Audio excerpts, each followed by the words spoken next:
عورتوں کے لیے بھی ضروری. عورتیں ہمیشہ اپنے سر کو ڈھانکے رکھیں، بلا ضرورت کے اپنے سر کو ہرگز وہ نہ کھولیں، سر کو ننگا نہ کریں. جو عورتیں گھر میں کام کرتے وقت دوپٹہ اتار کر پھینک دیتی ہیں نا، کہ جھاڑو لگاتے وقت اگر دوپٹہ پہنیں گے تو الجھن ہوگی، ڈسٹرب ہوگا. گھر میں پوتا مارنا ہے تو دوپٹہ ہٹاؤ، آٹا گوندنا ہے تو دوپٹہ ہٹاؤ، چاول چننا ہے تو دوپٹہ ہٹاؤ، روٹی بیلنی ہے تو دوپٹہ ہٹاؤ.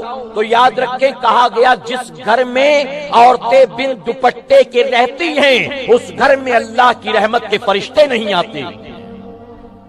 اور یہاں پر معاملہ یہ ہے کہ اکثر جب اذان شروع ہوتی ہے تب ہمارے گھر کی عورتیں بھاگتی ہیں دوپٹہ ڈھونڈنے کے لیے، اور پھر وہ اذان ختم ہو جاتی ہے، دوپٹہ مل نہیں پاتا ہے. اذان ختم ہو جاتی ہے، مشن دوپٹہ کمپلیٹ نہیں ہوتا.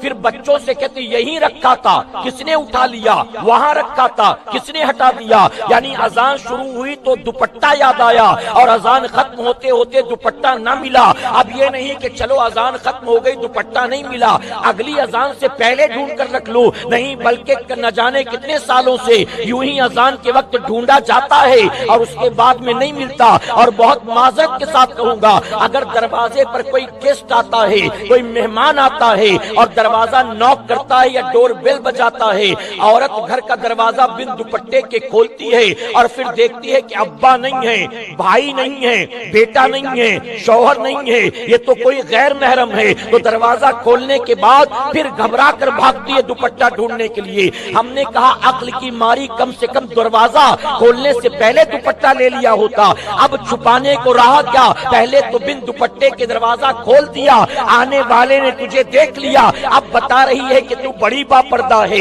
تو بڑی با حیا ہے. اب دوپٹہ ڈھونڈ کر فائدہ کیا ہونا ہے، پہلے ہی دوپٹہ سر پر رکھ کر اپنے دروازے کو کھولنا تھا، چہرہ چھپا کر دروازے کو کھولنا تھا. پہلے تو بے باکی سے کھول دیا کانفیڈنس کے ساتھ. ابا ہی آئے ہوں گے، بھائی ہی آیا ہوگا، بیٹا ہی آیا ہوگا، لیکن پتا چلا کوئی اور نکلا تو پھر چلے دوپٹہ ڈھونڈنے کے لیے. تو اے سرکار مدینہ علیہ الصلوۃ والتسلیم کے پیارے دیوانوں، ہونا چاہیے کہ مرد بھی اپنے سر کو ٹوپی یا امامہ شریف سے ڈھکے رکھے، اور عورتیں بھی دوپٹے سے، اسکارف سے، نقاب و برقع چادر سے اپنے سروں